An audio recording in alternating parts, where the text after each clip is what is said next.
Mustelids are a family of about 70 small carnivorous mammals with a wide range of adaptations and behaviors.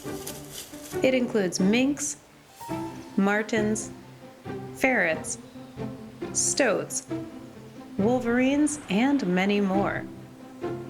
They range in size from about 7 inches long, like small weasels, to giant river otters in the Amazon that can reach over 5.5 feet long. I've traveled to Seattle, Washington to check out one of Woodland Park Zoo's most fascinating exhibits.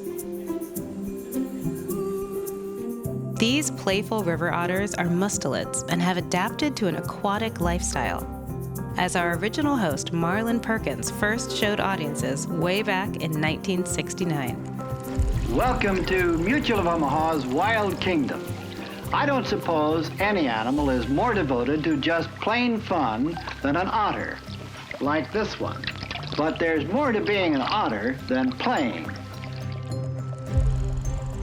This is such a unique member of the mustelid family, but something that a lot of the species have in common is this ferociousness. You know, they are predators, they're carnivores. Are these river otters, I mean, they have the cutest faces. Are they also kind of ferocious? They certainly can be.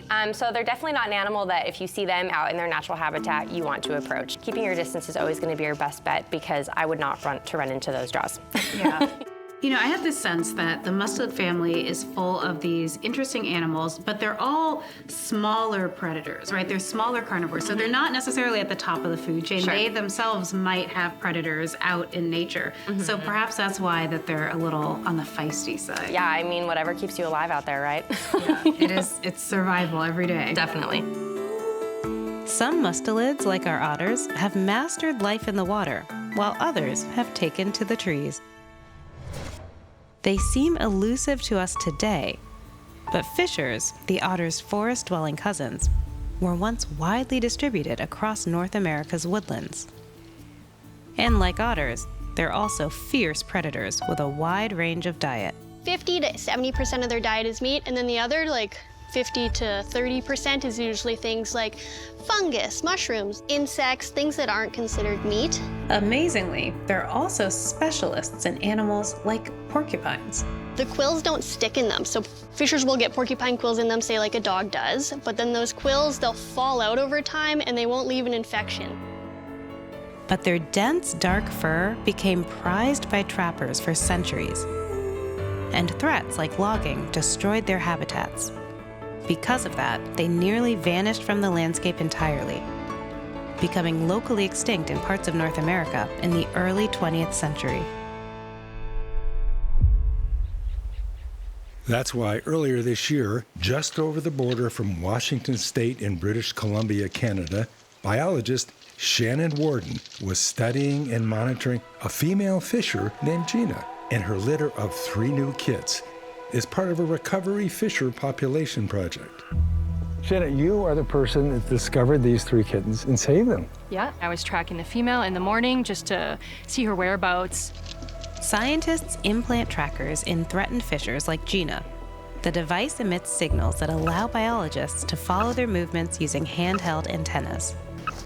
The first 2 signals were regular signals, all was normal. The third one was a mortality signal. When these animals with transmitters in them are stationary for 24 hours, it switches to a mortality signal. I go and investigate and do find that she was predated upon.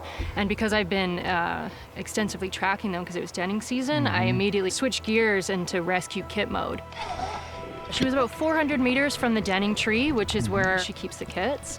And so me and Larry Davis went in, and we went in with a telescopic peeper pole, which goes up about 45 feet. We checked inside the cavity, and then a few little faces looked back at us. And so we're like, okay, like, these kits are still alive. This is it. So right here in this beautiful spot is where you discovered the fishers. Yeah. Why is the tree been cut? Because it has a lot of decay in it, as fisher denning trees tend to have. The professional tree fallers came in here and they're like, we can't climb it, and said that this tree probably didn't have much time left in it. Right. And so they said that those 3 kits were worth falling the tree. This is where the fishers were living. Yeah, this And was the look how bottom of it. Cozy and warm, and there's sawdust. Complete protection. This will be a great home for a young fisher.